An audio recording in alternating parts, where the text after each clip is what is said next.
War has always proven to be a tricky topic to depict accurately.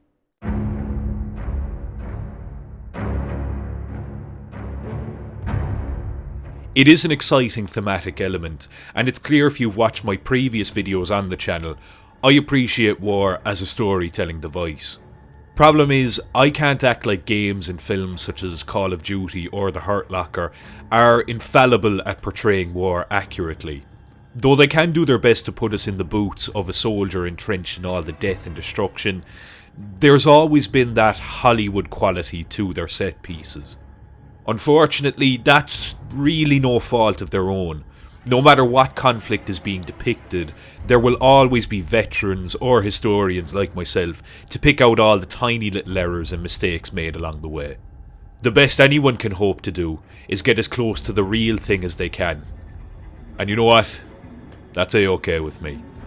I'd even go as far as to say that I have a guilty love for all those exaggerated explosions, carnage, and jingoistic flag-waving bollocks.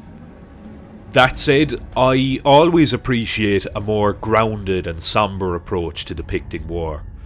In this regard, horror has always proven to be a match made in heaven for the war genre, and no war is better suited to this than that of the First World War. The Great War. The war to end all wars. The horror genre, in my opinion, has some real untapped potential in this context, proven by films like Death Watch and games like Amnesia: The Bunker.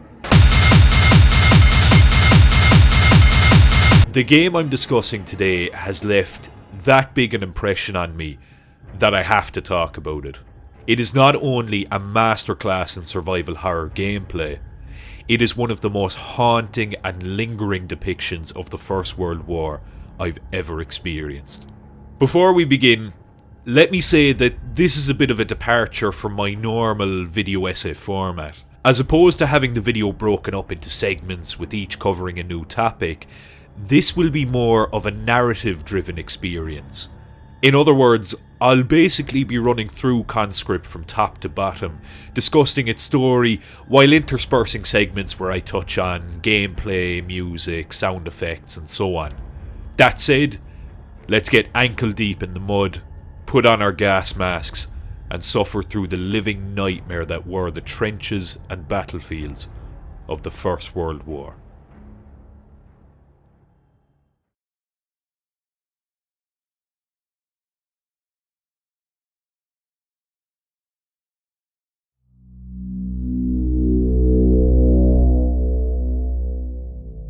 On the 28th of June 1914, Archduke Franz Ferdinand was assassinated in Sarajevo by a Serbian nationalist, igniting a powder keg that had been sitting in the heart of Europe for some time now. What followed was one of the most destructive conflicts in human history. The First World War. Though World War I is often overshadowed by its younger, more explosive brother World War II, it cannot be understated what a monumental shithole the battlefields of World War I were. This conflict was the first truly modern war. Much of the tactics, weaponry and artillery adopted during this global conflict would massively influence the future of warfare in years to come. Most notably, trenches and bunkers were the main form of fortification out on the front lines, and these were typically the only things keeping soldiers safe from a sudden meet and greet with the Almighty. Not only were enemy combatants out to kill you, the very soil itself would swallow you whole if you didn't pay attention. The key example here being the Third Battle of Ypres, better known as the Battle of Passchendaele. Soldiers were literally ankle deep in this thick mud, carrying stretchers across no man's land, and all it would take is one poor bit of footing to see you drown in a crater filled with mud and rainwater. This landscape of mud, bodies, barbed wire and concrete is the setting we find ourselves in during the events of Conscript.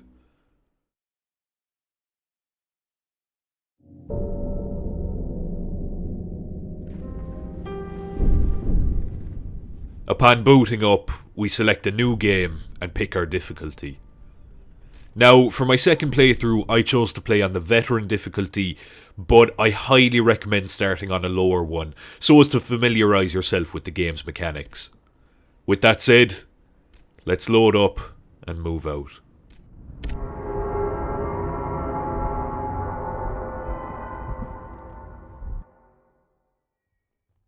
Also, huge shout out and thank you to Jordan Moki, I'm not sure how you pronounce it, the developer of Conscript. Hope you're keeping well and I hope you enjoy the video.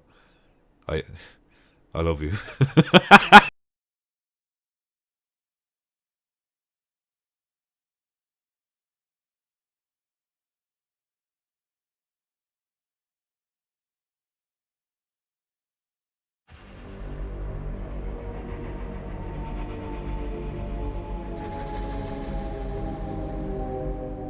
Conscript takes place in 1916, on the Western Front during the Battle of Verdun. It's early July, but the battle has actually been raging for some months, since February. Verdun was nothing short of a human meat grinder. Casualties number around 700,000 in total, 300,000 of which are deaths, with men young and old fed into it. It's earned many names over the years. Les Moulins à Viande, L'Enfer de Verdun.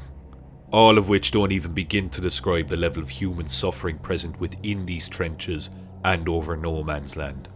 As I sit here reading off this script and looking at these photographs, I can't even pretend that I'd know the first thing about what it was like to be here. It's hard to even look at footage of this event and comprehend its scale. The damage to the environment and people alike is something straight out of someone's nightmares. This setting of destruction and ultra-violence is where we find ourselves over the course of Conscript. Our protagonist, André, is one of many waves of French troops that will be sent to defend this soil with their lives. His brother Pierre has gone to fight alongside the first wave. André writes to his mother, promising her they'll both come home safe. Promises made, promises kept. First and foremost, I have to say that I really like Conscript's graphical and art style. It's of course very reminiscent of those old 2.5D PS1 games. Oddworld immediately comes to mind in this regard. However, something I haven't heard mentioned all that much, in my own opinion, is that it reminds me a lot of old Game Boy Advance games. Those static backgrounds combined with the semi-3D movement creates a very strong sense of nostalgia for me. I played a lot of Game Boy Advance growing up, so I felt right at home playing through the first few minutes. As for the gameplay itself, it's heavily inspired by the Resident Evil series, a point Jordan made clear when I spoke to him, citing the first 3 Resident Evil games on the PS1 as his major inspiration, with a little touch of Resident Evil 4 thrown in. It has all the hallmarks of classic survival horror. Limited inventory space, item management, finite supplies, and loads, and I mean shitloads of backtracking, which we'll discuss shortly. As the game progresses, it's clear that another German assault is inbound. Thus, André must report to the front line and defend against the oncoming troops. Along the way, we get a chance to familiarise ourselves with Conscript's combat, which by all accounts is very clunky. That said, I actually don't mind it that much. Similar to games like the Silent Hill series, melee combat is a deliberately awkward affair to add tension, especially when you're forced to deal with more than one enemy. You could cleave them in two with your shotgun, but can you afford the ammunition? Plus, this is World War I, so naturally, close quarters combat is going to be an awkward encounter, with you and your German counterpart simply trading blows as you desperately fight to be the last one standing. Pushing through the German attackers, you see that Pierre has been knocked unconscious by a German soldier and needs some rest. Against your better judgment to stay and keep him safe, you press on to the front. You'll likely get a bullet in the back of the head for disobeying orders. The Major is there to greet you and remind you of your job, staying within the bunker of the support trench, barking orders at those outside. Ils ne passeront pas, he says, as he bravely sends yet another young man to his death.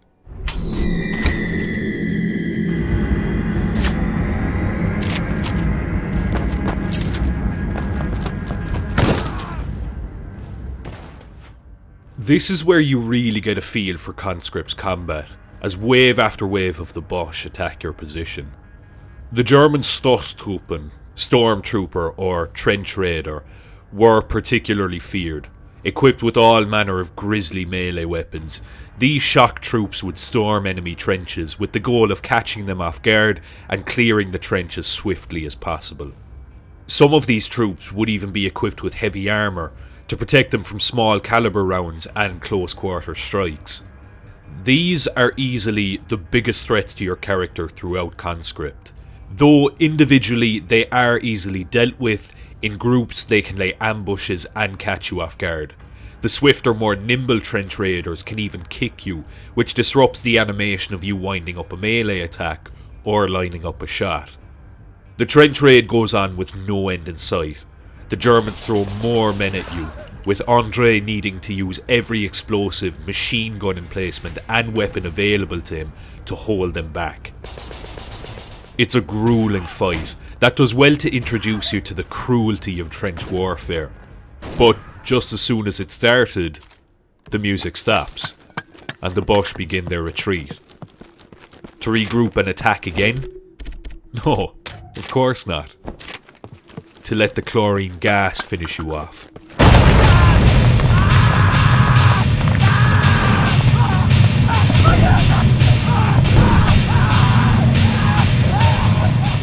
Andre runs for his life to the safety of the support trench, desperately coughing and pushing his way to the fresh air. The music has this real, panicked rhythm running through it, accompanied by a discordant piano running alongside you as you desperately try to escape that creeping green fog.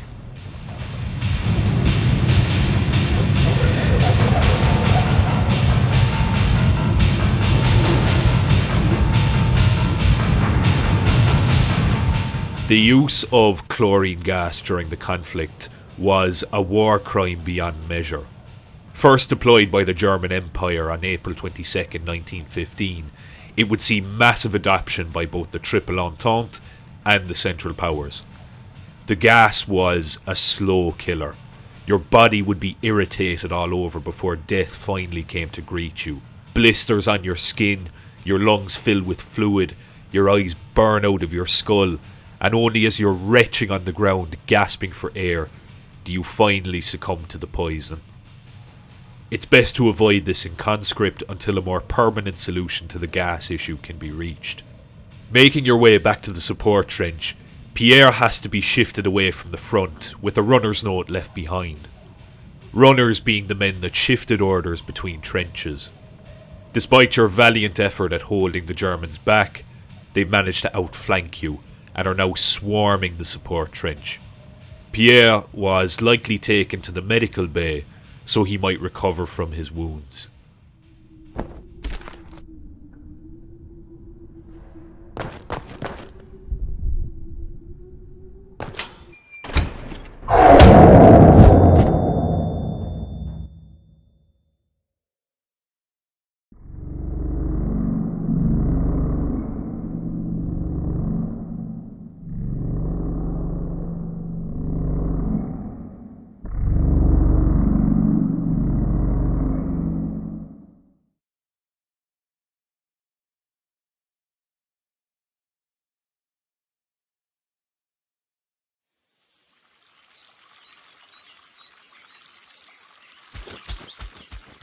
In Andre's likely dazed state after being knocked out by that German soldier, he flashes back to his time in the countryside before being shipped off to the front. These sections of the game are the only real solace you'll get from the trenches, as you relive Andre's memories prior to his service. You explore the garden, his home, the cellar where you find entries in Pierre's journal, all the while accompanied by the sound of Pierre practicing the piano. Personally, I thought this area was a nice interlude that broke up the constant carnage of the trenches and further cemented Andre's struggle. It's here we get to see why Andre fights so hard, and more importantly, why he trudges through all the mud and blood to reunite with his beloved brother. These sections of the game really strike a chord with me. It reminds me quite a bit of the time I would spend out in the countryside with my grandparents. Pictured here is the home I spent so many summers in growing up. They were based in this quiet part of the country, Newport, County Tipperary, beautiful town. Now, for all the Irish-based viewers, don't get it twisted. I'm a Limerick man, born and raised. I'm not from Tipperary. Not that there's anything wrong with Tipperary, I'm just getting it out there. See, when my grandparents moved out here, it was a chance for me to catch my breath when it came to school work and everything else going on in the city. More importantly, I have siblings of my own, and these sections of the game do harken back to a time where I wasn't inundated with college and work. A time I spent relaxing and playing games of Mortal Kombat and Skyrim with my two brothers. I can't even imagine the feeling of dread that came over so many young men, knowing that they, and possibly their brothers, were going to be sent to war. If not today, then maybe someday soon. Anyway, I've said my piece. These sections of the game also have a big impact on the ending you receive, so do be sure to pay attention to every little detail and remember specifically what information is relayed to you. That's all you're getting from me anyway. You know what to do.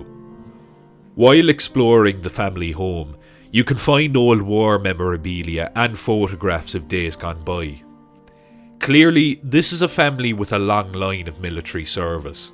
Exploring the cellar, you can find Pierre's journal hidden in a secret compartment. Because we never really get to know Pierre in the present, given he's MIA, these entries do serve to humanise the young man, and we realise why Andre thinks so fondly of him. Upon the end of each section, you'll hop into Andre's bed and rest, giving way to the next chapter.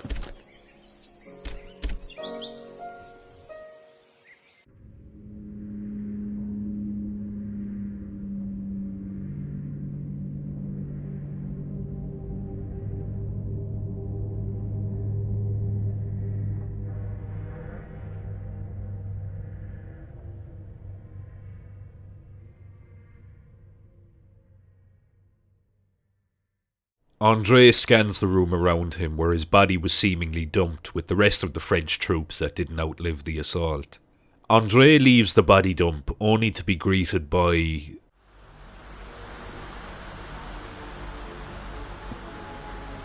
nothing. No French troops and no gunfire. The further you explore, the more you realise how dire your situation is. The support trench is crawling with German soldiers, all of whom likely outflanked you and stormed the rear lines of the trench during the attack. Here is where Conscript's gameplay loop finally kicks into gear. As stated previously, the gameplay loop is heavily inspired by the Resident Evil series, but there are many classic survival horror tropes seen throughout. The flashlight looks almost identical to that of the pocket flashlight seen in the Silent Hill series. The atmosphere, environments and soundtrack also draw heavily from the Silent Hill series.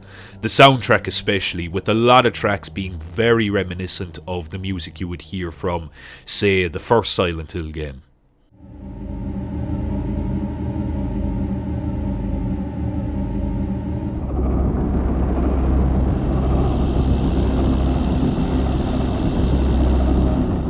The inventory, ammo crafting, key collecting and puzzles are also lifted straight from Resident Evil games.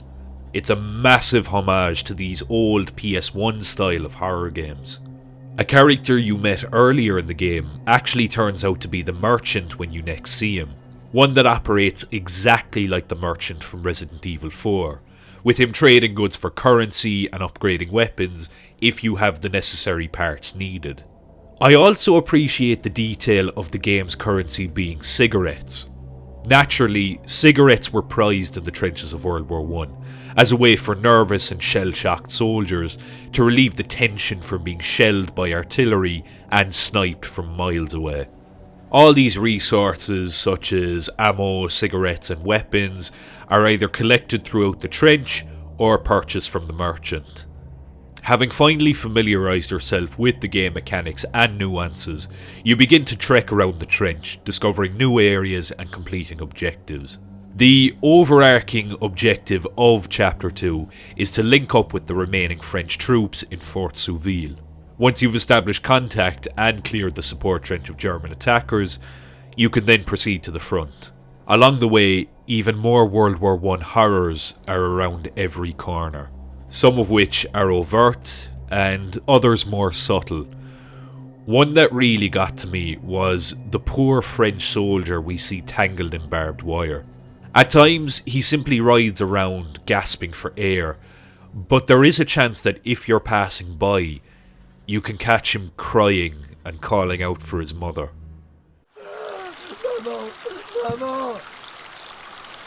It's yet another reminder of the human cost this war has had. Barbed wire was an especially gruesome end, as the sharp, jagged barbs would sink into your skin like teeth. Considering this wire was also caked in dirt and blood, even if you escaped its clutches, you'd likely die of infection. There's also this really creepy moment that actually caught me quite off guard the first time I played. There's this area of the trench that has a pigeon coop. Now, for all you World War I history buffs, I'm sure you know this, but pigeons were vital to the war effort as messengers, flying orders to headquarters constantly. Once discovered, Andre naturally sees an opportunity to call for reinforcements. Problem is, the pigeon's cage needs a key. The whole time it sits there staring at you with those big orange eyes. No music, nothing but artillery shells outside. It's a really unnerving feeling. Once returning to the coop with the key, you open its cage only to realise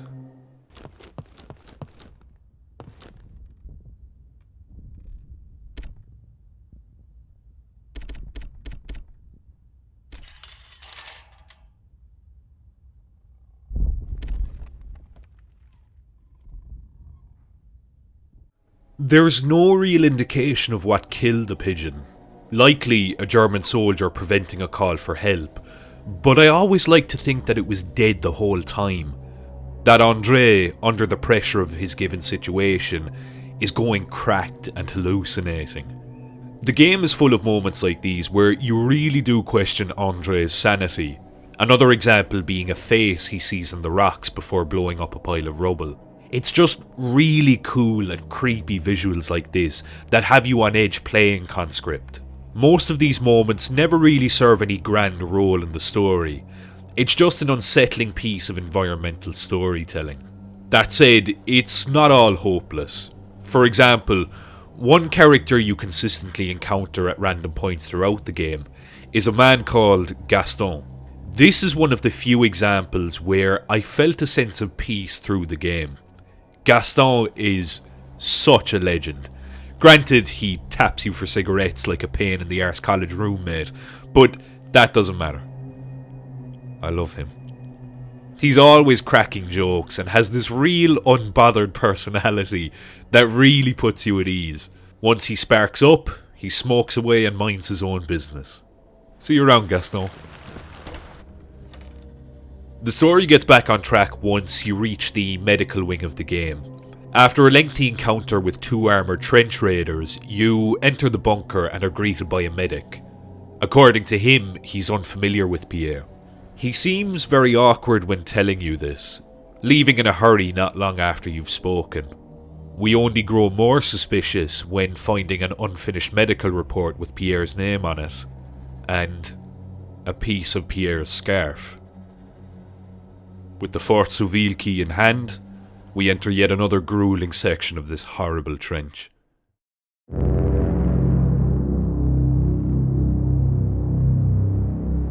Souville is easily one of the more frightening areas in Conscript. I hope you have that flashlight handy, cause these tunnels are dark. I mean, really dark. Although you can't see the enemies, they can certainly see you, making this one of the more dangerous areas in the game. If you choose to fight, I advise stronger melee weapons and the shotgun. By gathering enemies close together, you can take them out in swathes, making the journey much easier. By this point though, the bodies are beginning to pile up, which gives way to one of the more controversial gameplay decisions in Conscript: the rats. These little bastards are everywhere. If the body of a German soldier is left long enough, rats will crawl out of the trench walls and begin feasting on the body. If you get too close to said rats, they'll begin to chase and attack you. It wouldn't be all that frustrating, only for one status effect that can be caused by a rat bite. Poisoned. Once poisoned, an enormous chunk of your health is sapped, and the only way to heal it is with a disinfected bandage. It is extremely frustrating dealing with the rat problem. But to people who complain about the rat problem in game, let me ask you this. How do you think soldiers during the First World War felt? Over the course of World War I, rats would infest the trenches of all troops on the Western Front. They were a menace, with many documented cases of soldiers being bit and falling extremely ill. There's a fantastic interview with an Irish World War I veteran on the Late Late Show, in which he describes the effect of a rat bite. We had to be very careful of not to leave any wounded out.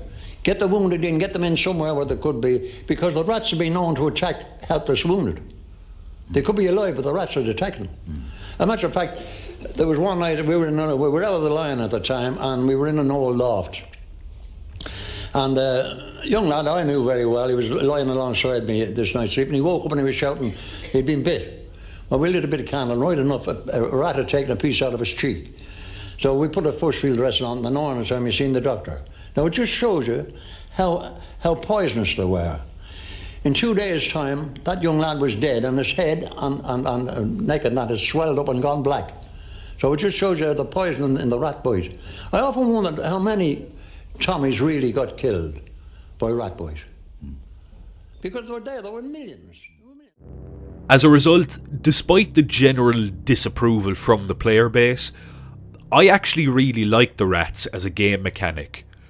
Similar to the Crimson Heads from the Resident Evil games, you need to burn the bodies of dead enemies to keep a greater nuisance from manifesting. Or you can use grenades to destroy a rat's nest and stop them getting into the trench altogether. That's my 2 cents anyway. They may be a frustrating enemy to deal with, but they are an important enemy and they should be there in a historical sense. There's a lot of ground to cover once you're inside Fort Souville, which isn't helped by the unnerving soundtrack which has me paranoid of every corner I peek over. You'll be collecting a few key items all throughout the fortress, but there's one in particular that's vital to your survival. Right through this door.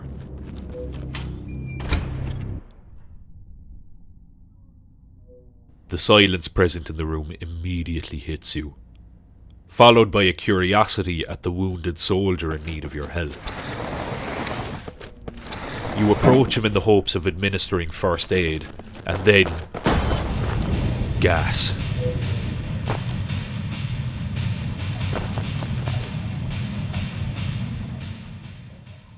He's bleeding profusely from his stomach.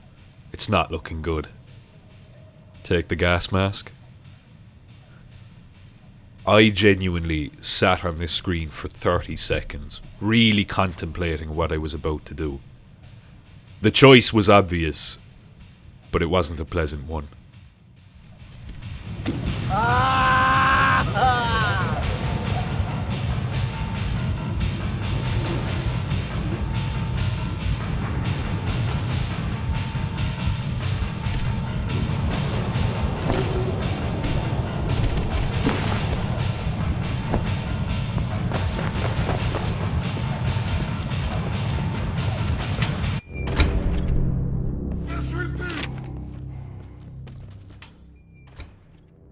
Moral dilemmas like this are laden throughout Conscript, and they only get worse from here. You eventually manage to trudge through the rest of Fort Souville, and finally link up with the remaining French garrison. The troops are seemingly gearing up for another assault, confirmed by the lieutenant with the whole garrison rushing to the front. After a quick stop and chat with the merchant, we gear up and get ready for another wave of German cannon fodder.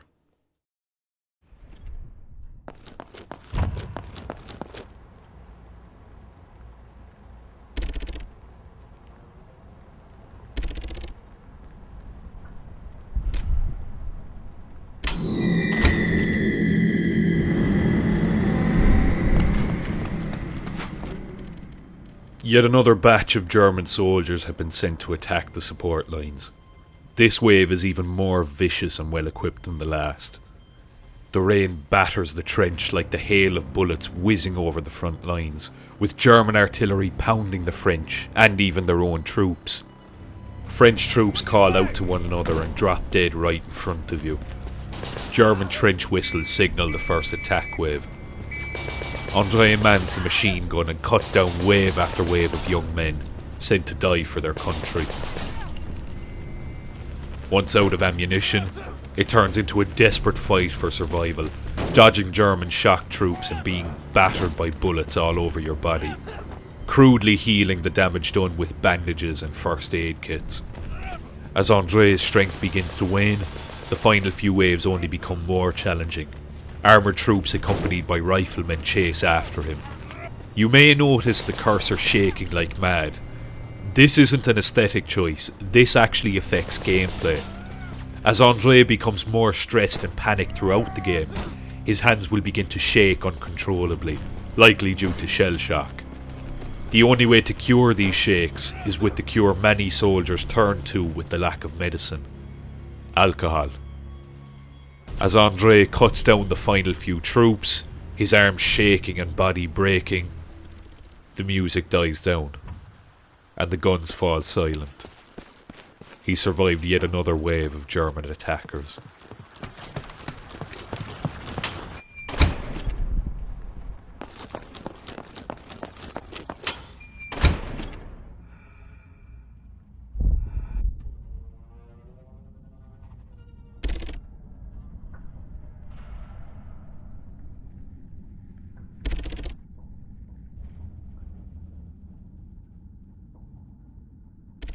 As a reward for your service, the lieutenant informs André that Pierre was sent to Fort Vaux. His injuries were cleared, meaning he's not dead, but it's not looking good for the soldiers sent to Vaux. They're trapped in the basement. Pierre was actually the one who relayed the message from Fort Vaux to the support trench. That's the good news. Bad news is, without proper reinforcements, there's no way of retaking Fort Vaux. So you've been selected as a runner to travel to Fort St Michel behind the support trench and acquire these reinforcements. The lieutenant encourages you with more bullshit about being the fire that'll lead us to victory, as he sends you on yet another death march to relay these orders. But if we refuse, we're dead, and so is Pierre. André begins to make his way to the road and begins...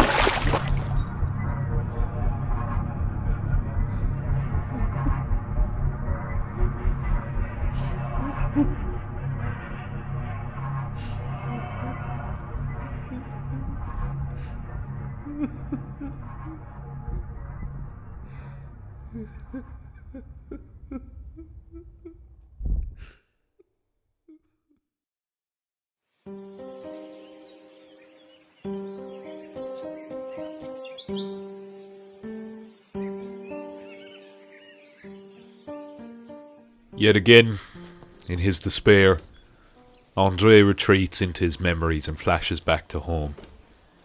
This memory is particularly unique, as it's the only time we ever interact with André's mother directly, as she works away in the back garden.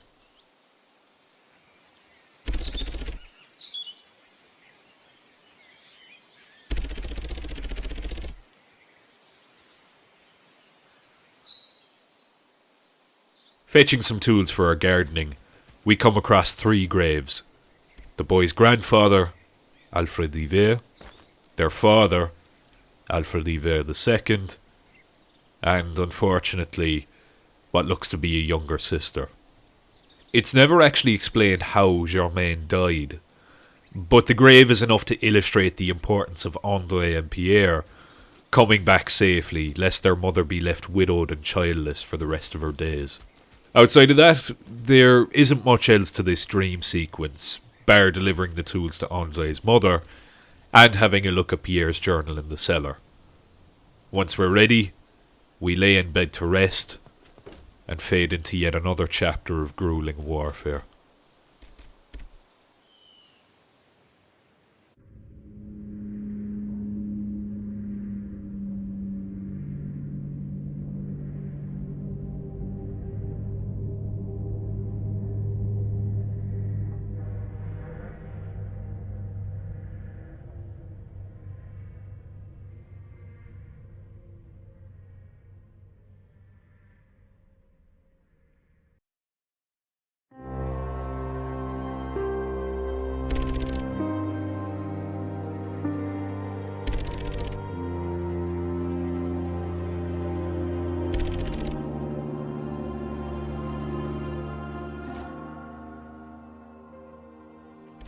Waking up to the sight of the merchant, we were seemingly dragged here after collapsing and passing out.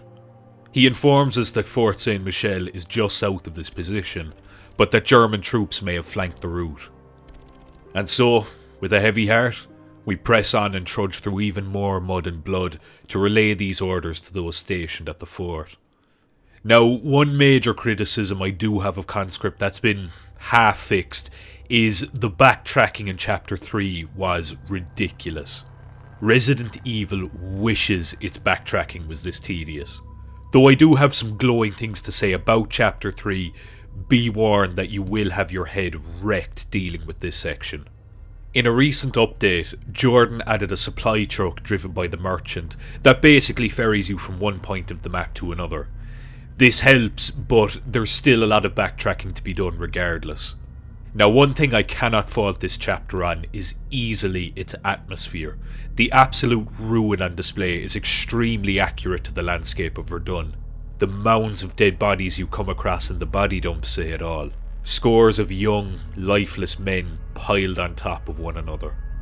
We as viewers, historians, gamers, etc., we will never truly understand the scale of death and destruction present during this war. All we can do is recreate it to the best of our abilities, and Conscript knows this well. The civilian farms bombed to high heaven and scorching hot trees tell a story of artillery shells descending and troops marching across these once fertile lands. The kinds of artillery used to bomb these targets were enormous. There was nothing left of Verdun by the battle's end. Old stables had been converted into POW camps, and the French troops present cursed the ineptitude of the German artillery, bombing them as well as their own soldiers. This chapter really does illustrate the scale of World War I quite well. The war isn't just raging on in the trenches, it's spilled out, consuming all around it, with civilians and POWs miles behind the front lines, caught in the line of fire. When reaching Fort St Michel, it's clear that there isn't much progress to be made as a fire has broken out, blocking the way to the courtyard. We can, however, explore this section of the fort, which gives way to one of the more upsetting aspects of Conscript storytelling.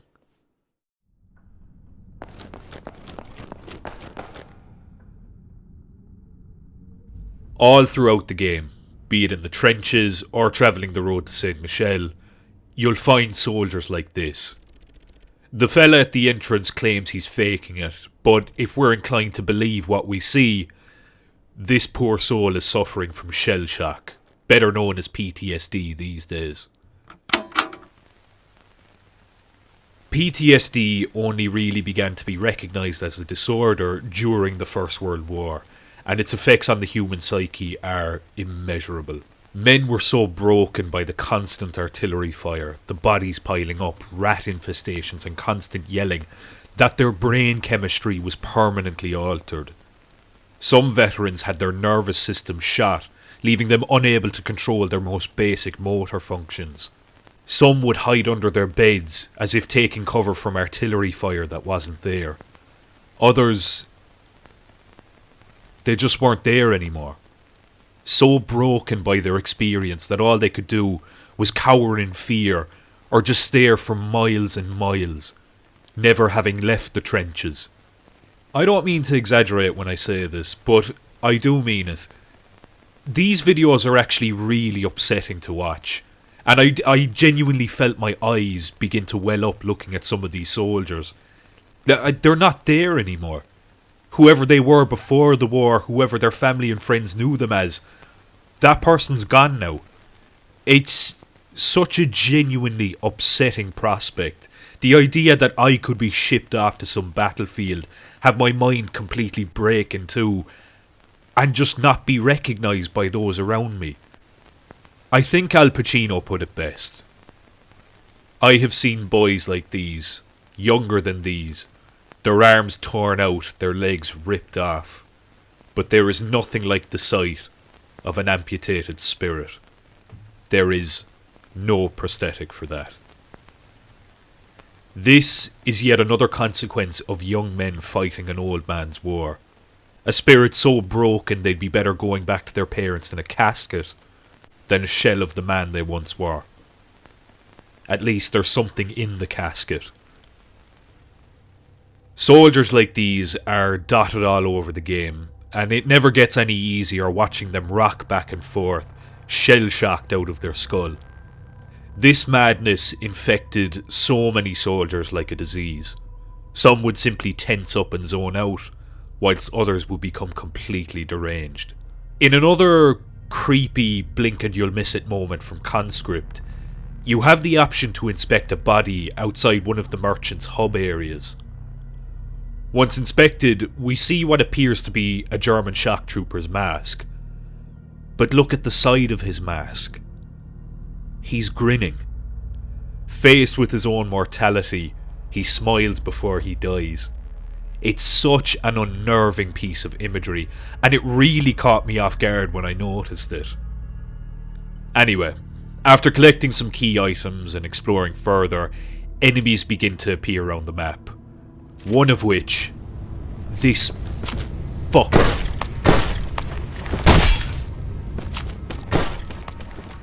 These are an upgraded version of the stock German soldiers you encounter. They're as fast as trench raiders, hit like an armoured one, and have a rifle to pick you off from a distance. They are hands down one of the more threatening enemies encountered, and in my own opinion, the biggest nuisance in the game. After what feels like hours of backtracking, hunting for keys, smashing the faces of German soldiers, we finally get our hands on a fire extinguisher and can now proceed to Fort St Michel. I know I glossed over a lot of Chapter 3 here, but I really did have no choice. It is primarily nothing but a whole pile of backtracking before finally being able to seek out the reinforcements. Oh, and before I move on, fuck this. Yeah, this part of the game here where you have to avoid landmines, fuck that. I cannot tell you how fast my heart was racing, trying to follow this map to a T and not get my legs liquefied like this poor bastard. Once you've entered the fort, you begin by speaking to a few troops before— Oh! Gaston!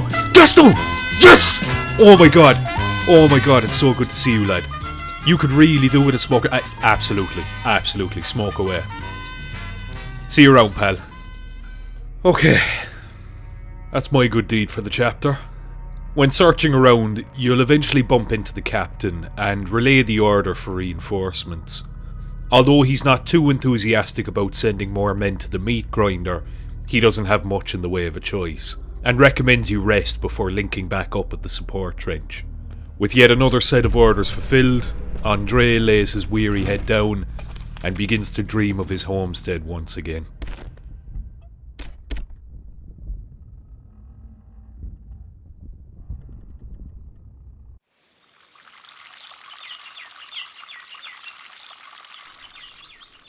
Having faded into Andre's home, we yet again start to explore the area to see what's new. His mother asks that we place flowers on his father's grave. Travelling to said grave, we lay them down, and maybe it's just me, but there was something especially peaceful about this image in particular. The cheeky bit of sunlight shining down, the three uniform graves all lined up, with the forestry and the bouquet laid down. In comparison to all the misery in Conscript thus far, I felt truly relaxed in this area particularly. Travelling back to the house, we do our usual of exploring every square inch to see what's new, and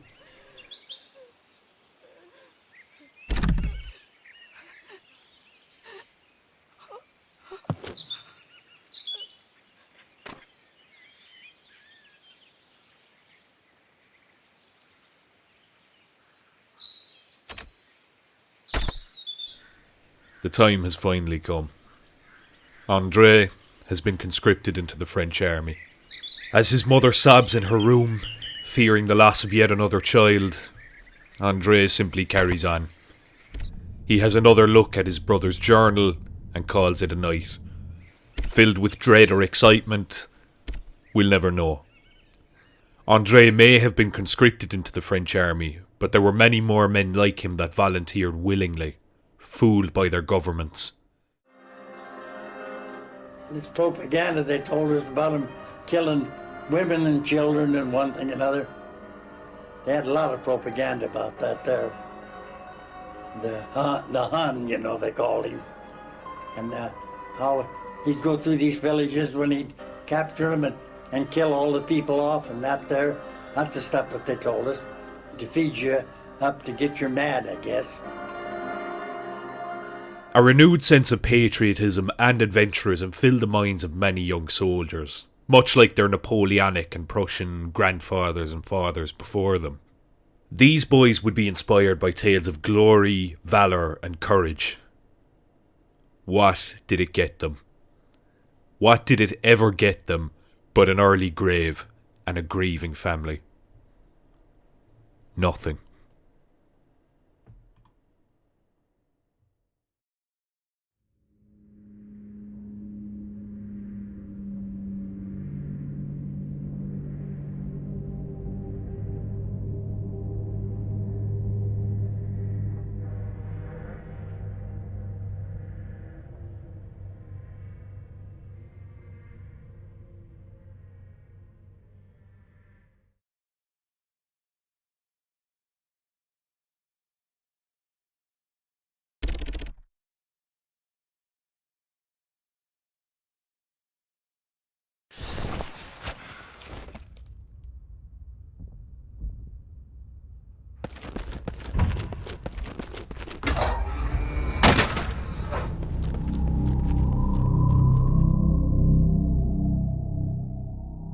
Unlike the previous 3 chapters, Conscript has finally immersed the player in its setting. The horrors of World War I have been made abundantly clear, and it makes way for quite possibly the most nail-biting chapter in the entire game. Entering the support trench again, we're greeted by the Lieutenant. Our main objectives this time being to link up with the captain at the siege gun, to pound the German lines, and to open the blockhouses to recruit more soldiers. If these soldiers refuse to fight on the front line, then it's your job to shoot them. It's death before dishonour, and cowardice will not be tolerated by your commanding officers. It leaves a gruelling feeling in the pit of your stomach, but there's little room to argue. When entering the support trench, things have gone from bad to worse.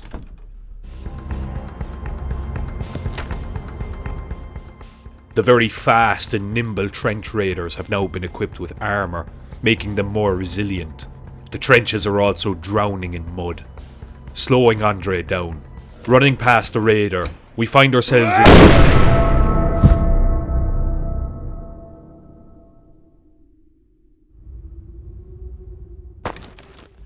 After that close encounter, we re-enter the support trench, and that same eeriness felt in Chapter 2 hits you like a brick.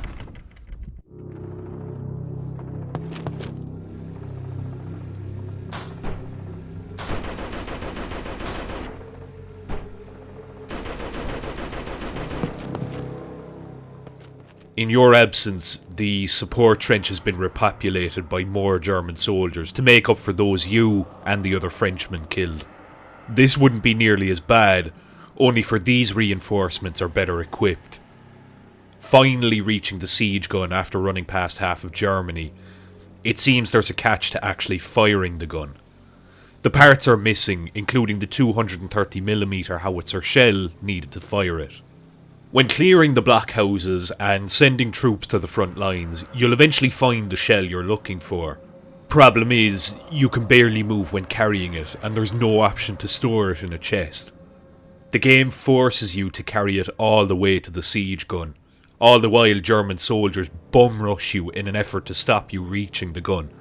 It's a really exhilarating section of the game, and despite Conscript's generally subtle horror, nothing rivals the adrenaline rush of sprinting to get that shell to the siege cannon. Combined with the crank to turn the siege gun, you're ready to load the howitzer and batter the German lines.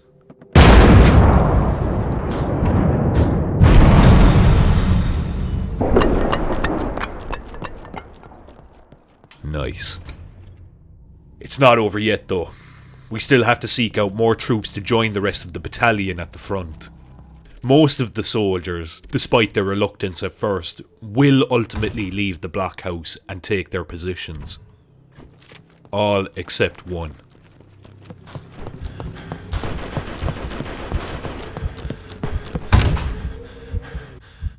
clearly suffering from shell shock himself, he simply refuses to go. But unfortunately for him, that's not an option.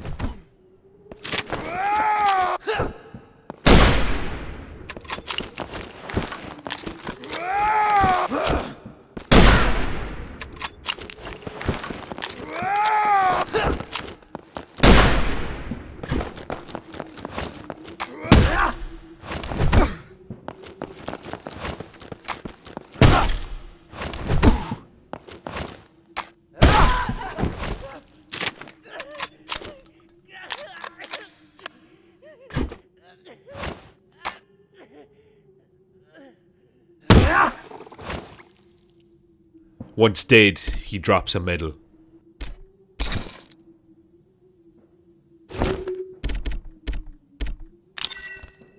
French military medal, given to those who display valour on the battlefield.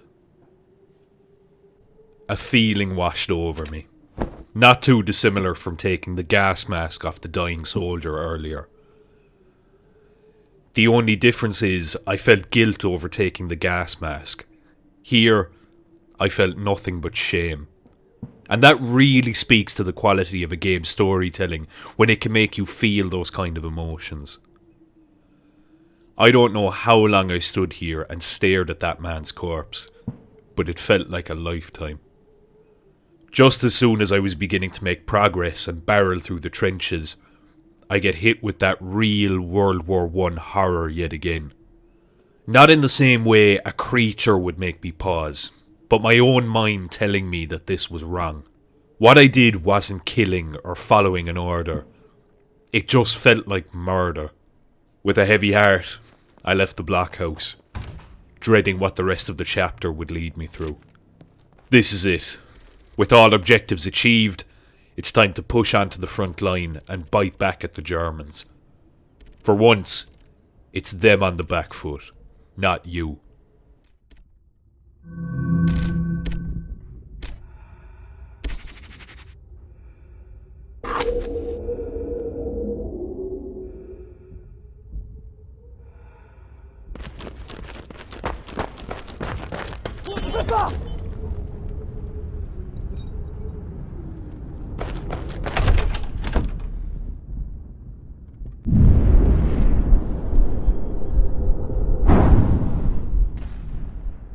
The mood is dismal. What you see is less a fighting force and more a bunch of terrified young men awaiting the order to climb over the trench and charge the enemy. This was, undoubtedly, every soldier's worst nightmare during the war. You'd spend weeks on end fighting off rats, scrounging for food, and maintaining whatever possible within the trench. Then, the order would finally come. Lined up like lambs headed for a slaughterhouse, they'd listen to the artillery fire boom over the lines. Some of these poor bastards would simply crack under the pressure and begin sobbing, naturally fearing what awaited them over no man's land. I'm going to take it easy on the narration during this section in particular, and I really want to immerse yourself in this. Because this is what makes Conscript such a master in World War I horror and storytelling.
The adrenaline rush finally begins to simmer down once you've reached the German lines. Things clearly aren't much cozier over here, and they're about to get a lot worse. Fire engulfs the trench around you. The attack still raging on in the background. As you begin to push further into the trench, a horrifying sight greets you.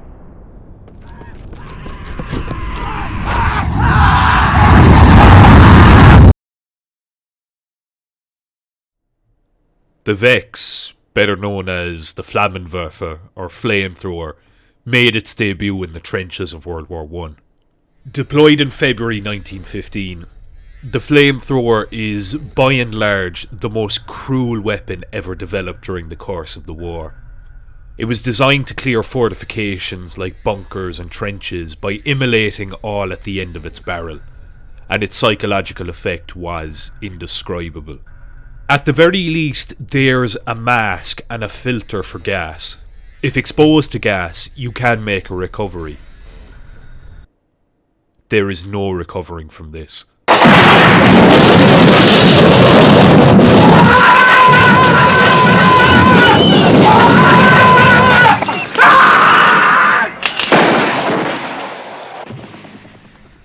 I have an intense fear of burning alive.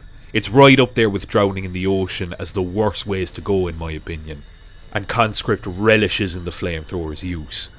If even an ember of those flames touch Andre, he'll begin taking massive damage. You need to avoid these soldiers like the plague. Take pot shots at them when possible, and eventually their gas tank can be used against them.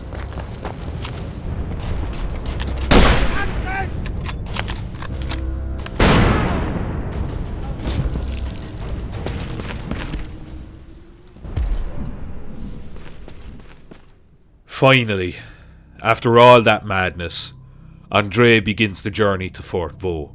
Vaux was one of many fortifications built around Verdun aimed at defending the city from German attack. The inside of the fort was nightmarish. It was packed with cramped corridors, and the basement was especially claustrophobic. Jordan mentioned it when I spoke to him, but these tunnels were affectionately referred to as the underground hell of Fort Vaux. Despite any reservations we may have, it's Pierre we're fighting for. And that's enough for me.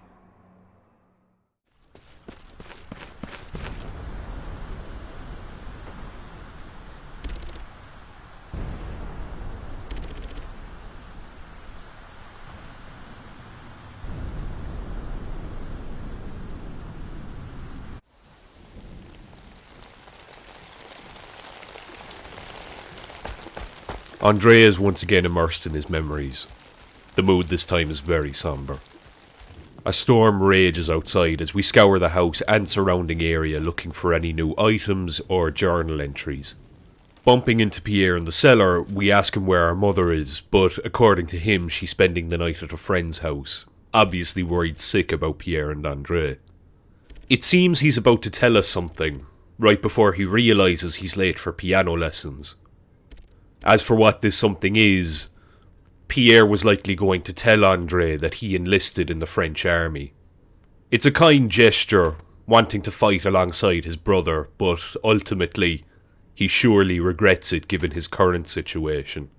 The problem with this is that Pierre is far too young to go to war, and so, like many young men that saw the war as a chance at adventure, he lied about his age. As he rushes off, we look through his journal yet again.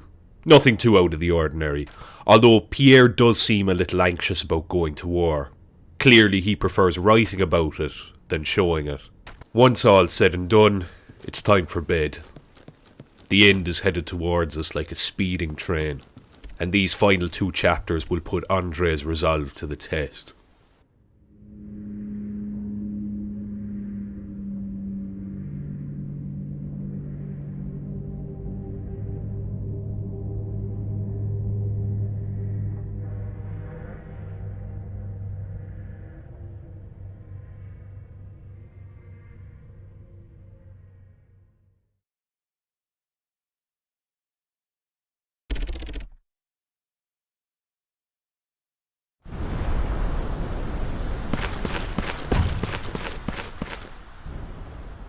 This chapter in particular really stands out.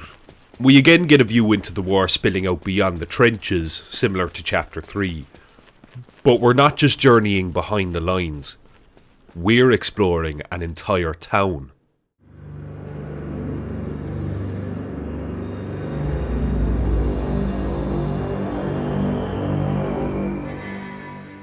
According to Jordan, this is heavily based off the real town of Flury devant Douaumont, a town near Verdun that was completely leveled during the battle, captured and recaptured over and over again. It also has light inspiration from the Silent Hill series, with all its foggy alleyways, which is a pretty cool detail. It does fall into the same rut of backtracking all over to discover and unlock more sections of the town, but compared to Chapter 3, it didn't really stand out as much, probably because we get some of the best World War I horror and storytelling thus yet. The very beginning of the chapter being a great example. Literal stacks of German bodies greet André as he enters the town, and this is no exaggeration. Mass graves such as these were littered through the battlefield during the First World War. There were so many bodies that most of these young men couldn't even be given a proper burial. Some had the luxury of a casket, others were simply piled on one another like rubbish, dirt shovelled over rotting bodies, like some vain attempt of those higher up the totem pole to cover up what they'd done to these men. The uniforms and helmets are also left piled up. Unlike the dead bodies, these hold their resale value and can simply be scrubbed in big vats of water and soap, sewn back together and given to the next sorry soul that has to wear it. It's some really haunting imagery that further contextualises the horrors of World War I. As well as this, we get hands down the best puzzles in the game so far. My personal favourite being the combination lock to one of the buildings. Unlike other combination locks in the game, this one is attributed to people, specifically 4 young men whose mother has based the lock's combination off their physical attributes. How many of her children wear glasses, how many have freckles. It's a really cool puzzle. How do we know where to find all this out? Well, that's yet another depressing piece of World War I storytelling. As we enter the back office of a prosthetic specialist, we see the 4 young boys' faces, but these are just casts of what they used to look like. Unfortunately, these poor young men were likely disfigured during the war. Disfigurements of these kinds were very common during World War I. Limbs would be ripped apart by explosions, fire would melt the skin off your body, and a single rifle round could explode a man's jaw. Thankfully, leaps and bounds were made during this period in the field of prosthetics. One of my favourite television programmes ever, Boardwalk Empire, actually depicts a World War I veteran with a facial prosthetic in the form of Richard Harrow. So yes, it does make for a cool puzzle, but that feeling of disgust still sits in your mind like a parasite. 4 young men, their faces deformed as a result of this vicious and unforgiving conflict. That is primarily what you find yourself doing through this section of Conscript. It's mainly puzzle solving and exploration, be it turning valves in the sewer, or finding keys to unlock more buildings in the town. Trekking through the town further, you... Oh! Gaston! Yes! Yes! Here he is, the man of the hour. Another cigarette? Yeah, why not? I don't see any reason not to at this point. Take care, Gaston. I'll see you soon. One core piece of storytelling in Conscript I really liked were the photographs. I neglected to talk about it until now, but there's a good reason for that. All throughout the game, André is bashing and shooting German soldiers left and right. On occasion, these soldiers have a chance of dropping a photograph when they die. These photographs range from homesteads to family to pets. Another way Conscript essentially guilt trips you into feeling some sense of remorse for your actions. Granted, it is kill or be killed, but was my life really worth orphaning 7 children and making a widow of a man's wife? It's another one of those pause and take in what you've just done moments spread throughout Conscript. It never gets any easier bearing witness to tragedy like this. But if you think that's a chilling piece of World War I horror, this next one drove me to insanity. There's a particular house you can enter in the town of Flury. It only has one soldier, a handful of items, and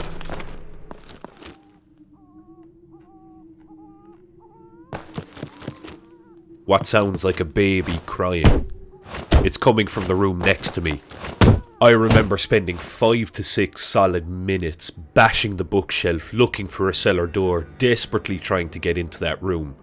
I thought saving the baby might be a requirement for the good ending, but all I wanted was to make sure the baby was safe. Ultimately... oh God.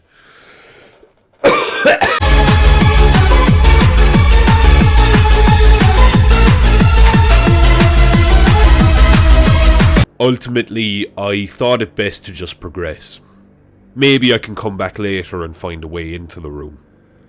Now, progression in this chapter can be a nightmare at times, and I will admit, in some respects, it is worse than chapter 3, especially those fucking sewers.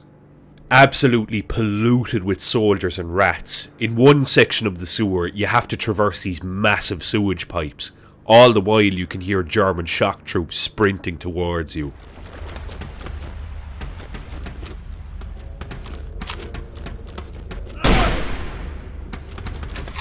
It's an extremely tense section of the game, which is why, although it was challenging much like chapter 3, I don't mind it as much because the suspense was that good it had me turning my volume all the way down constantly out of paranoia. All this running and gunning and puzzle solving finally culminates with you draining the water all over the town via the sewer system. At that point, you can grab 4 stone slates that are used to open the church door. The pattern corresponds to whatever slates are embedded in the footpath of the 4 corners across town. Once inside the church, the mood is very somber yet again. Not a soul to be found inside, just rows and rows of empty pews, a cellar door, and a confessional booth.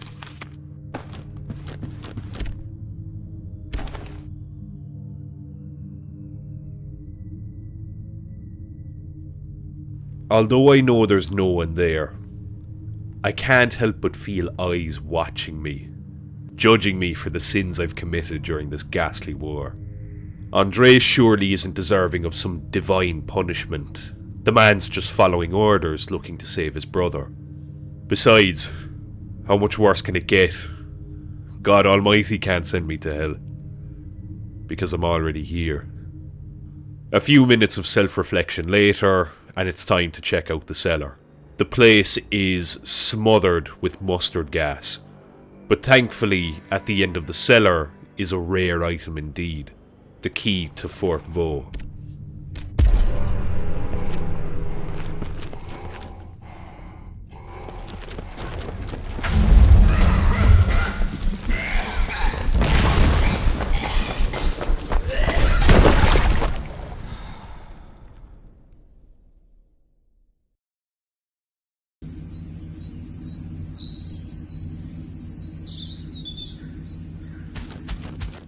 The day has finally arrived. Outside André's home is the truck that's going to ferry him to his fate. Before we leave, we venture into the back garden, where Pierre stands alone, with nothing but his thoughts to keep him company. The 2 young men share one final heart-to-heart before they're shipped off.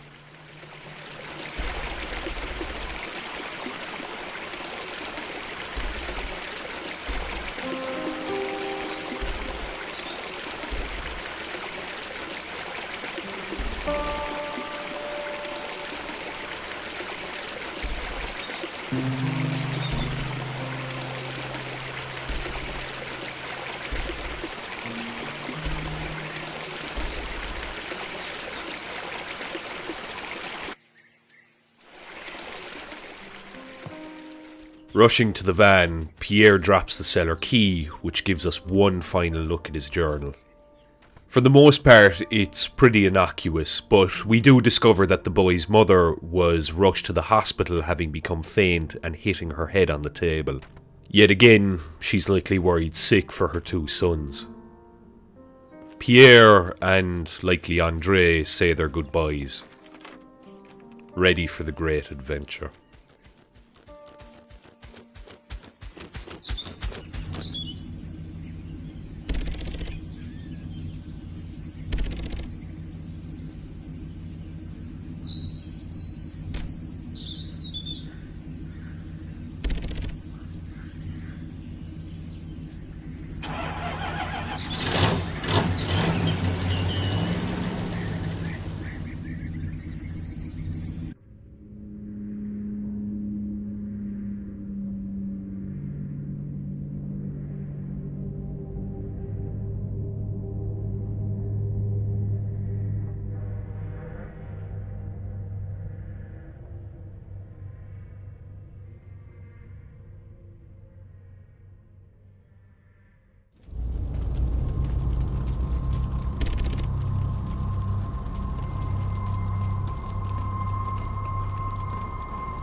Miraculously, André survived the cave-in beneath the church, having been pulled out by none other than the medic we've seen through the game. He assessed André while passed out and determined that his injuries aren't too serious, though he did inhale quite a bit of gas. He's past the worst of it, but our friend, naturally concerned for our health, warns us of our lone wolf operation we have planned for Fort Vaux. As is the case with the history of the fort itself, it was captured and recaptured too many times to count. This time, it's firmly in the hands of the Germans. Though it is a foolhardy plan, the medic understands. He too would do anything for his brothers. I also appreciate that we have a bit of black representation in Conscript too, as whole regiments serving in the French army during World War I were conscripted from Algeria and Tunisia. You can even find old French propaganda depicting these African soldiers. Now, don't get me wrong, these posters were very, very racist. But the fact that black soldiers make an appearance in the game is a great addition to the historical backdrop of Conscript. Before leaving, the medic warns us that no idea where the shot came from, but it's clear the town isn't safe anymore. It's completely engulfed in flames, likely the result of a German or French arson attack. Crawling through the rubble and flames, I made my way to the town's exit, and I was immediately hit by a horrific and terrifying thought. The baby. I ran as fast as I could back to the house. The crying had stopped. This was the most overwhelming feeling of horror playing Conscript thus yet. I couldn't find a way to the baby before, and now it had likely died of carbon monoxide poisoning. I tried everything I could to get into that room and save the baby, but there was nothing I could do, except pray it had died quickly. Jordan confirmed himself that there's no way to actually save the baby. It's just another consequence of this long and dirty war. After that crushing feeling of anxiety and dread, I made my way to Fort Vaux, and nothing could have prepared me for what the game's final chapter would thrust me into.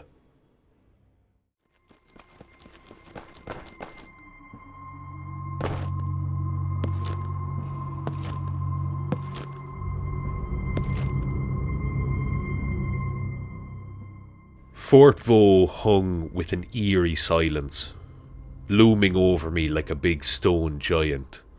It's clear there'll be no backup once you've entered the building, but we're doing this for Pierre. Not some major or general for once. This is of André's own volition. Fort Vaux is by and large the most densely packed area in the game thus far. I wouldn't say it's the most challenging, as by this point you're extremely well supplied, but you're on edge nonetheless. Enemies are plentiful, and the majority of them are the heavy hitters in the game. Armoured shock troops as far as the eye can see, with bayonets and axes sharpened to a fine point. The upper levels of Fort Vaux, much like the real thing, are extremely claustrophobic, and they don't inspire much confidence as you turn every corner.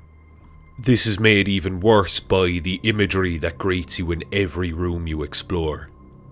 The crematorium is lined with stinking German bodies, ready to be burned to help stop the rat infestation. Leading out to the front lines, you see this big, ominous wooden door that's been bolted shut, not too dissimilar from the door closed off with barbed wire in the support trench. The bunker's chapel is filled with mustard gas, soldiers lying dead in their beds. Every room you enter, you think it can't get more depressing, but Conscript always finds ways to surprise you.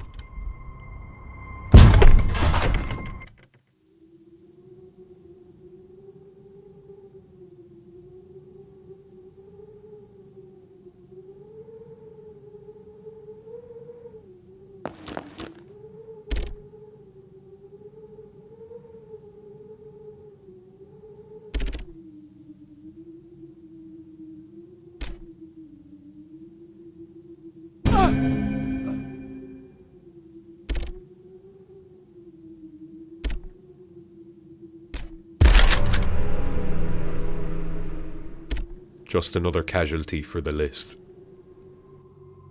All this destruction and tragedy is used to great effect when creating a thick atmosphere and a smothering sense of tension. It really feels like a final chapter, a culmination of all the worst things Andre has seen thus far. And then he enters the basement.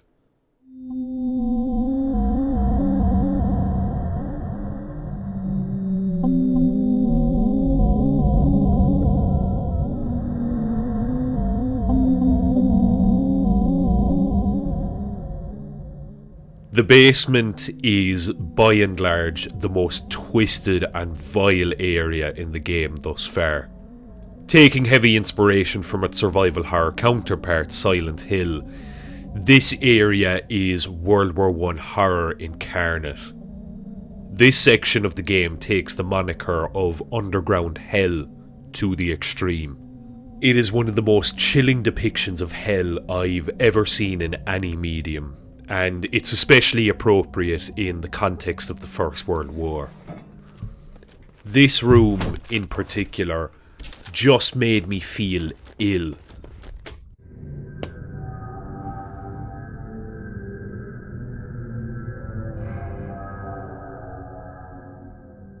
The bodies and clutter all over, the rust and rot everywhere, and that wretched droning ambience in the background. It just rubbed me the wrong way. Having finished the game twice now, I'm of the opinion that what Andre is seeing here obviously isn't real. I do believe though that what we're seeing is Andre's shell shock.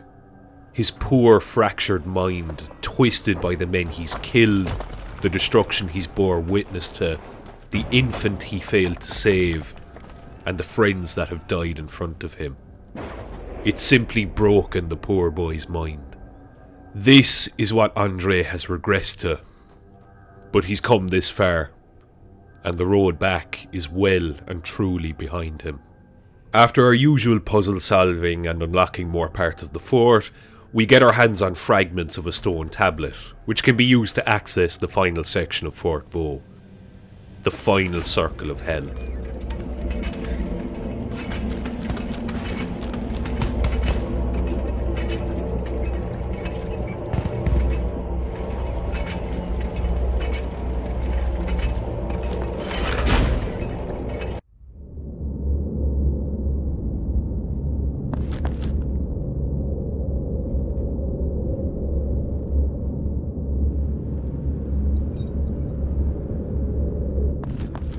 This is it.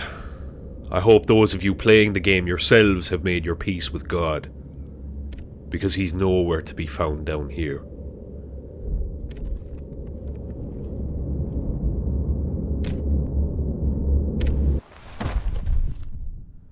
The mood is somber once again. The bodies of French soldiers lay aching on the ground. The bodies stretch all the way through the hall. On the way to... Pierre?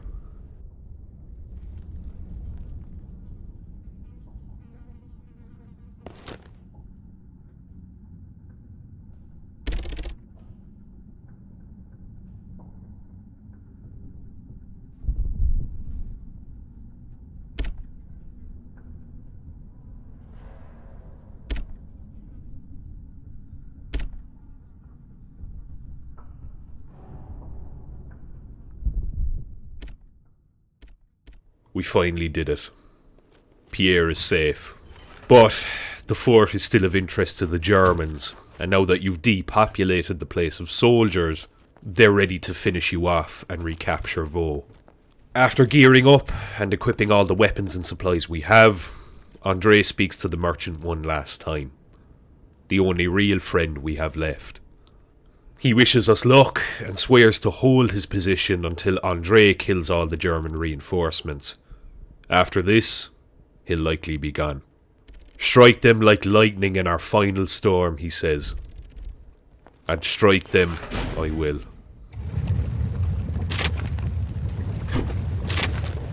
The air hangs with an unnerving calm. Magma bubbling all around Andre.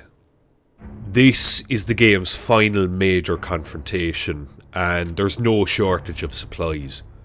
You can find gun emplacement, and even boxes can be pushed to weather the enemy assault. Once you're ready, head for the double doors and prepare yourself.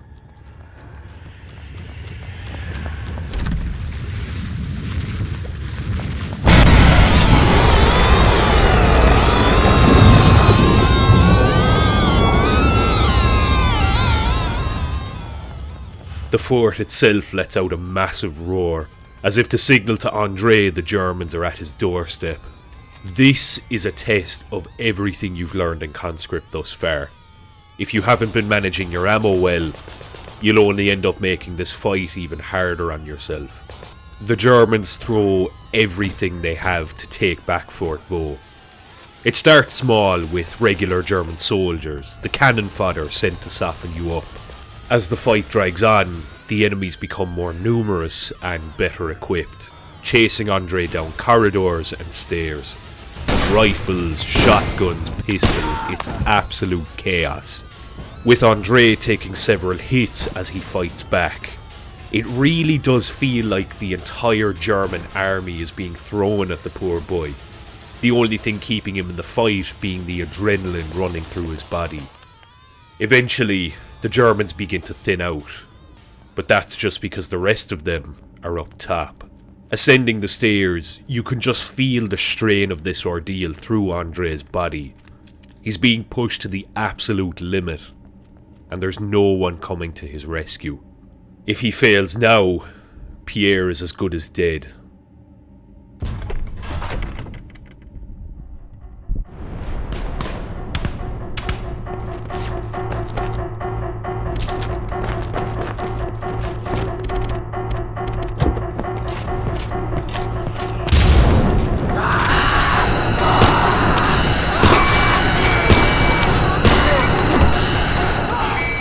Barely able to keep his hands from shaking, the boy's machine gun tears through more Germans funneled into the meat grinder. After a while, these emplacements are no longer viable as the Germans send gas shells into the trench. Andre is on his last legs, covering his mouth as he runs through clouds of German mustard gas. More and more and more. He can't take much more. He's about to break. They're all around him. He's safe.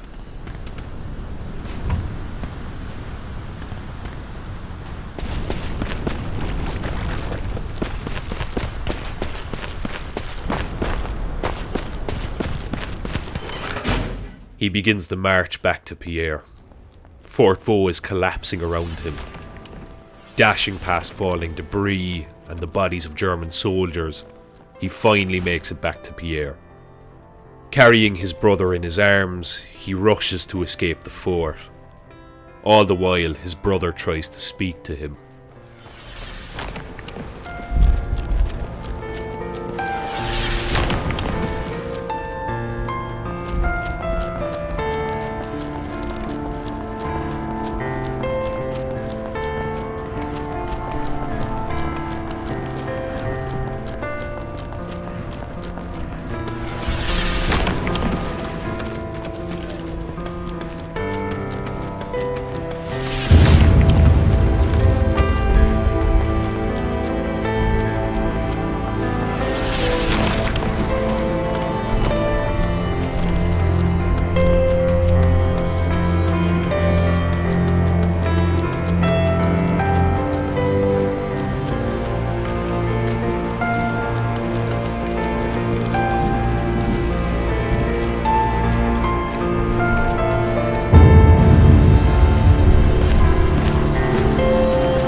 Pierre dies in André's arms. After all the struggle, all the turmoil, this is what this great and wonderful war brought him.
And so ends Conscript, the story of a young man tormented by the horrors of World War I, and it is undoubtedly a masterful game, both in terms of it being an homage to those old survival horror games and as a piece of World War I storytelling.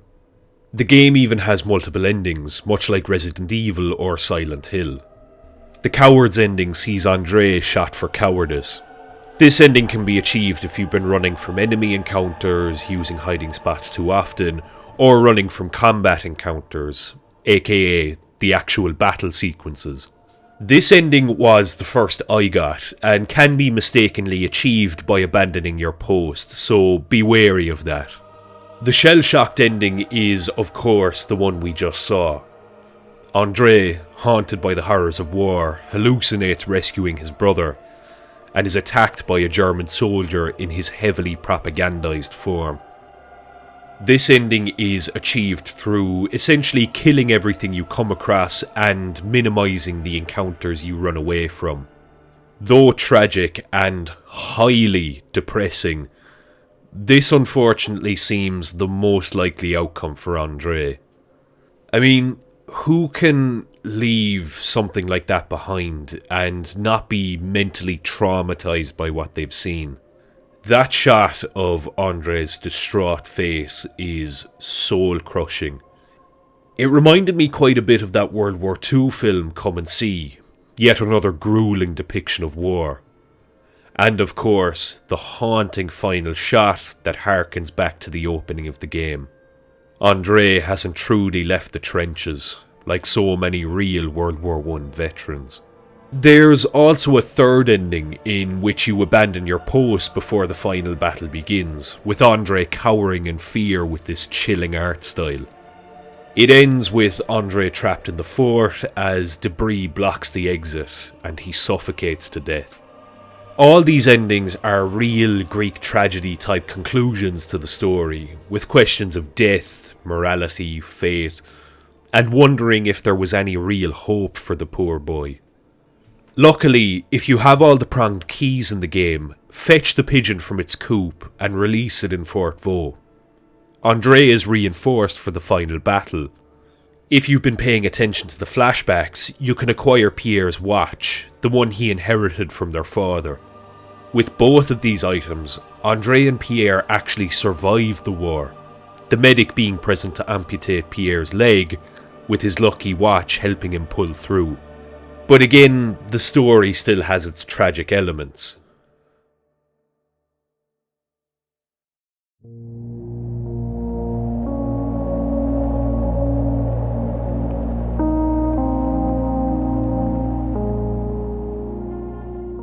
Diary entries in the epilogue reveal the strained relationship between the two brothers.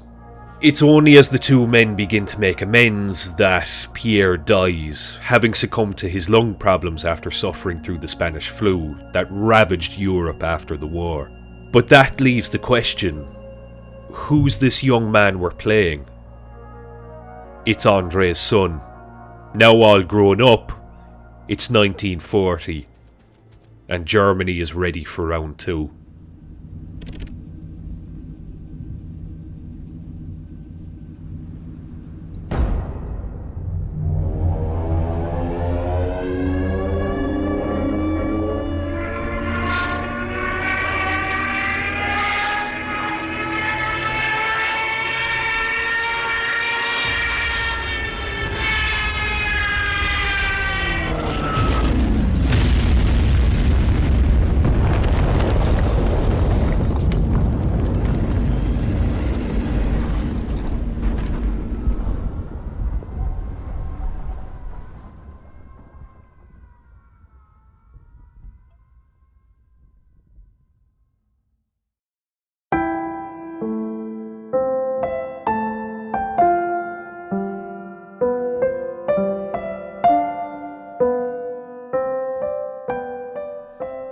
Finally, I think it's about time we wrap all this up.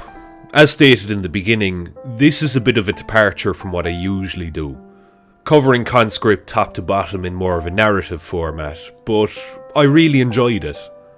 I have such a vested interest in the First World War, and this game's blend of Real War I history and survival horror is such a unique mix. Jordan really outdid himself with this one, but there's one major issue. According to Jordan, Conscript is actually underperforming despite 200,000 wish lists for the game. This is one major point I want to make before I end the video. Please go out and buy Conscript. In fact, okay, hold on. Okay, here we go. please go out and buy Conscript. For those of you that were just planning on sitting here and listening to me ramble, you are doing yourself a disservice. It's a game I recommend everyone play for themselves. We need to support developers like Jordan so they can continue to create more games in the near future. With scumbag companies like EA and Activision that actively despise their player base, indie developers deserve our support over these absolute shills.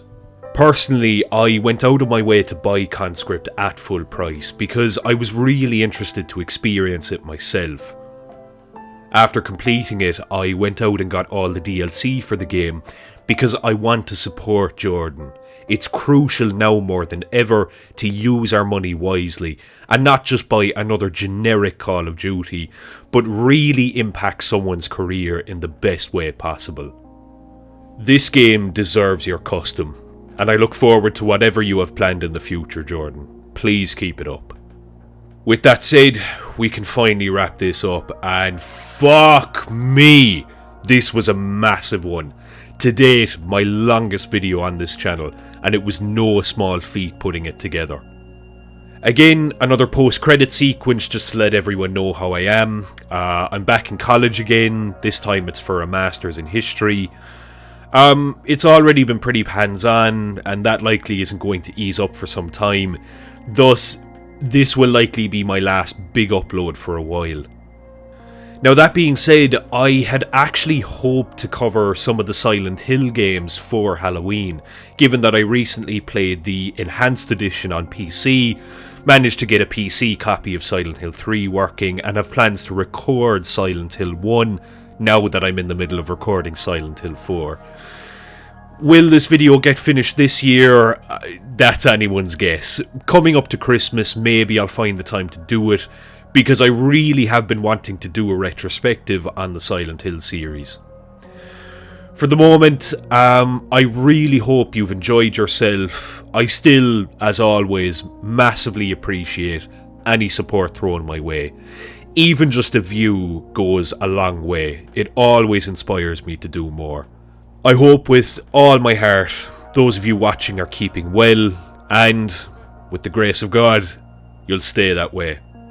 Take care, and we'll see you sooner rather than later, I hope.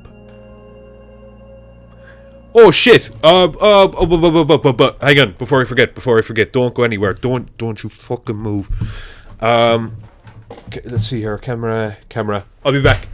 Don't go anywhere.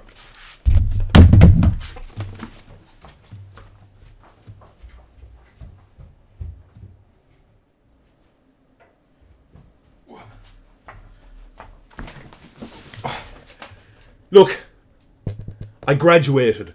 I'm not a fucking idiot. I'm not.